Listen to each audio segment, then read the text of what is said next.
So, some news out of the International Criminal Court and the United Nations. The ICC president meets with United Nations Secretary General, and they put out this press release on Wednesday, December 6th, 2023. The president of the International Criminal Court, Judge Piotr Hofmansky, I hope I got that right, met with Secretary General of the United Nations, Antonio Guterres, at the seat of the United Nations in New York. The meeting took place in the margins of the 22nd session of the Assembly of States Parties to the Rome Statute, the court's founding treaty. During the meeting, President Hofmansky conveyed to the Secretary General his deep sense of gratitude for the strong support and cooperation of the United Nations, which is particularly important as the court is facing pressures and attacks on account of its independent work in addressing the most serious crimes under international law. Secretary General Guterres expressed his strong support for the court as a fundamental tool of accountability and assured President Hofmansky that the cooperation of the United Nations will continue in line with the relationship agreement between the UN and the court and with full respect for the court's independence. The discussion also touched upon the importance of strengthening the capacity of national jurisdictions to investigate and adjudicate core international crimes in accordance with the principle of complementarity enshrined in the Rome Statute. No mention of Benjamin Netanyahu or Israel by name in that press release, but the lady doth protest too much, it seems, because Netanyahu, once he got word that the ICC may be investigating his ass, he put out a statement that was quite defiant. So let's hear from Benjamin Netanyahu. When the ICC investigates Israel for fake war crimes, this is pure anti-Semitism.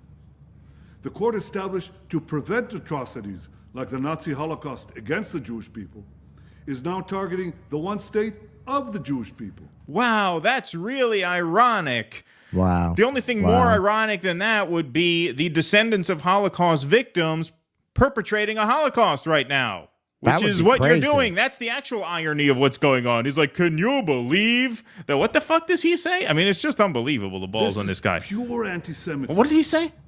The court established to prevent atrocities right, like the Nazi Holocaust against the Jewish people is now targeting the one state of the Jewish people. As a New Yorker, I resent that insinuation.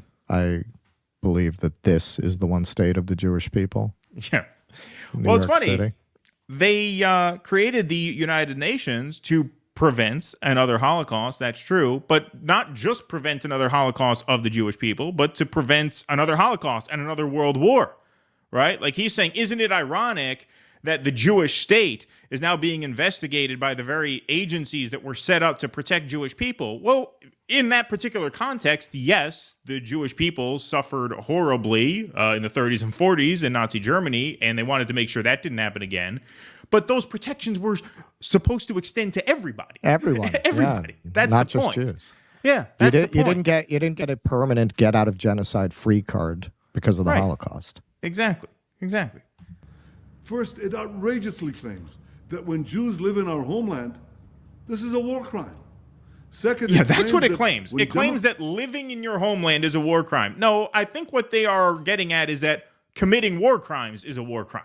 I think that's what they're talking about there. Not that the Jews living there is a war crime. Second, democratic Israel defends itself against terrorists who murder our children, rocket our cities. We're committing another war crime. Yet the ICC refuses to investigate brutal dictatorships like Iran and Syria, who commit horrific atrocities almost daily. As Prime Minister of Israel, I assure you, we will fight this perversion of justice with all our might. Well, I'm reassured. Yeah. Yeah, no, this is why I specifically yelled what I yelled at Rachel Maddow, because when she was doing her cute little Rachel Maddow thing, she goes, yes, and we have these dangerous foreign leaders. That's not a dangerous foreign leader. Netanyahu.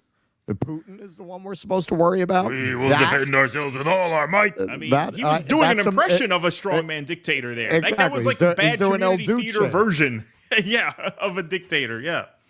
He's doing community theater El Duce. Yeah, right. Yeah, right. Exactly. Exactly. Yeah, no, that's not a dangerous foreign leader. I mean, it's just amazing how these labels only apply to people we don't like. But if you step back for a second, that's a dangerous foreign leader in the middle of a genocide, a strongman leader, justifying genocide. And you know, I mean, I said it kind of kidding, but really not. I mean, Zionism, you could almost boil it down to the belief that the Holocaust gives you a permanent get out of genocide free card.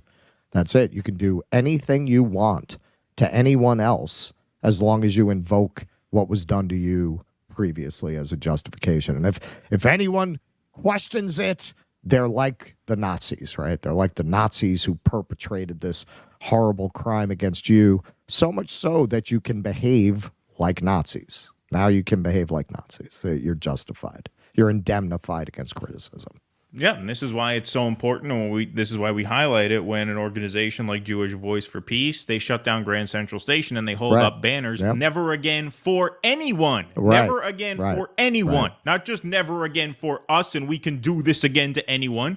What's the point of that, right? It's never again for anyone. That obviously lost on Netanyahu and apparently lost on Joe Biden, Tony Blinken, Matthew Miller, because the fact that you can have this guy go out there and just so brazenly defy the ICC and the UN, the reason he does that is because he knows that we have his back. And he knows that the United States could tell all of these organizations to go get their fucking shine box if we are more interested in propping him up, which we are. This is the relationship between the United States and the Israeli state. This is why RFK said there are aircraft carrier, right? That's a sick, evil thing to say, but it's a very accurate way of thinking about it, right? They are a launching pad for our imperial projects in that region. They are our military presence in that region. They are our proxy, which means they can do whatever we would allow ourselves to do over there.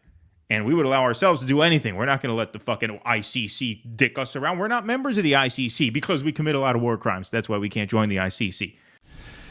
Please clap.